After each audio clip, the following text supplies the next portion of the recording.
Sejauh mana kamu berani melangkah demi sebuah perasaan yang dinamakan cinta?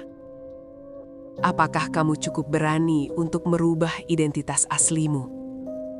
Menanggalkan kodratmu, hanya untuk pada akhirnya dihentikan oleh deretan angka ratusan juta rupiah. Ini bukanlah naskah fiksi dari sebuah film drama, melainkan kisah nyata yang menggetarkan dari Kabupaten Sinjai, Sulawesi Selatan. Sebuah kisah tentang Santi, seorang wanita yang menentang takdir dan realita, menyamar menjadi seorang pria demi menyatukan cintanya. Namun harus hancur lebur di hadapan tegaknya benteng tradisi yang tak kenal ampun. Kisah tragedi ini berakar jauh di ujung selatan Pulau Sumatera, tepatnya di Provinsi Lampung. Santi, seorang jiwa yang terjebak dalam dilema perasaannya sendiri, memendam rasa cinta yang begitu mendalam kepada seorang gadis asal Sinjai. Menyadari bahwa hubungan sesama jenis adalah kemustahilan yang tak akan pernah diterima oleh norma masyarakat maupun agama, Santi mengambil sebuah keputusan yang sangat nekat dan mengubah jalan hidupnya selamanya. Ia membuang identitas wanitanya.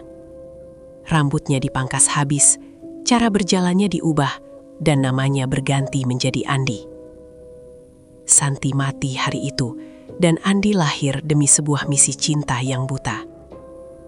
Dengan bekal tabungan seadanya, dan keberanian yang nyaris tak masuk akal, Andi, atau yang sebenarnya adalah Santi, memulai perjalanannya menyeberangi lautan.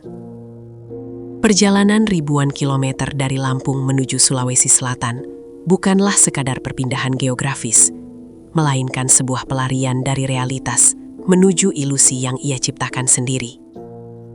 Sepanjang ombak bergulung menghantam lambung kapal, di dalam dada Andi bergemuruh harapan yang teramat besar. Ia percaya bahwa pengorbanan ekstrimnya mengganti identitas akan cukup untuk membuktikan besarnya cinta tersebut. Ia tidak tahu bahwa badai yang sesungguhnya belum tiba. Setibanya di Kabupaten Sinjai, penyamaran Andi bekerja dengan sangat sempurna. Keluarga sang gadis menyambutnya dengan tangan terbuka, melihat sosoknya sebagai seorang pemuda perantau yang gigih, sopan, dan memiliki niat baik. Di dalam rumah panggung kayu khas Sulawesi itu, Andi merasakan ilusi kebahagiaan yang selama ini ia impikan akhirnya berada dalam genggaman. Kasih sayang yang tulus dari keluarga tersebut membuat Andi semakin terlarut dalam kebohongannya sendiri. Ia merasa berhasil menipu dunia, menipu kodratnya, dan mulai merajut angan-angan untuk segera bersanding di pelaminan bersama wanita pujaannya. Namun, realitas keras dari budaya lokal segera menghantam ilusi Andi tanpa ampun.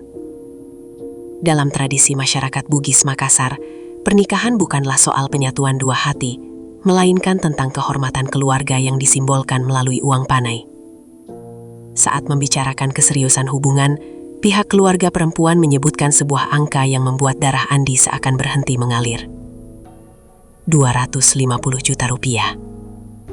Angka tersebut bukanlah mahar, melainkan uang belanja adat yang wajib dipenuhi oleh pihak laki-laki untuk membuktikan kelayakan dan kemampuannya menjaga sang anak. Bagi seorang perantau dengan identitas palsu, angka itu adalah vonis mati. Beban tuntutan uang panai sebesar 250 juta rupiah itu mulai meremukkan mental Andi. Hari demi hari dihabiskannya dalam kebingungan dan keputusasaan yang mendalam. Bagaimana mungkin ia, yang bahkan harus memalsukan jati dirinya untuk bisa diterima, mampu mengumpulkan uang sebanyak itu dalam waktu singkat? Tekanan psikologis yang amat berat ini membuat penyamaran Andi perlahan-lahan mulai goyah. Gerak-geriknya menjadi canggung, kepanikan tidak bisa lagi disembunyikan dari matanya. Benturan keras antara hasrat cinta yang menggebu dan kokohnya tembok tradisi ini, pelan tapi pasti, mulai menelanjangi kebohongan tersebut. Kisah Santi di bumi Sinjai berakhir dengan sangat tragis. Tidak ada pernikahan agung, tidak ada akhir bahagia, yang tersisa hanyalah aib dan penyesalan mendalam. Ia diamankan oleh pihak berwajib demi menghindari amarah warga, dan pada akhirnya harus dipulangkan kembali ke Lampung dengan tangan hampa. Tragedi uang panai 250 juta rupiah ini menjadi saksi bisu tentang batas-batas realita yang tidak bisa ditembus hanya dengan bermodalkan perasaan cinta. Santi mengajarkan kita sisi manusiawi yang rapuh, bahwa sebesar apapun pengorbanan menentang takdir, ia harus tunduk pada kenyataan dan tradisi.